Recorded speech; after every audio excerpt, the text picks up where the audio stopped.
Hey everyone, welcome back to our Genesis to Revelation series. The verse which we are going to see today is Genesis chapter 1 verse 8. And God called the firmament heaven, and the evening and the morning were the second day. After God created the firmament and separated the waters, he gave the firmament a name.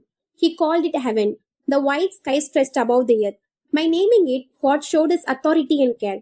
Everything in creation belonged to him and had a clear purpose. The heaven above the earth was not only beautiful to look at, but also necessary for life. It allowed air to breathe, clouds to form, and rain to fall. God was carefully preparing the world so that living beings could one day survive and grow. Nothing was wasted. Everything had meaning. Then the Bible says, the evening and the morning were the second day. This shows that the second day was complete. Just like the first day, it was a real day with a beginning and an end. God was working in an orderly way, day by day. Evening came first, then morning followed. This reminds us that God's work often brings light after darkness. It also shows the pattern of time that God established from the very beginning.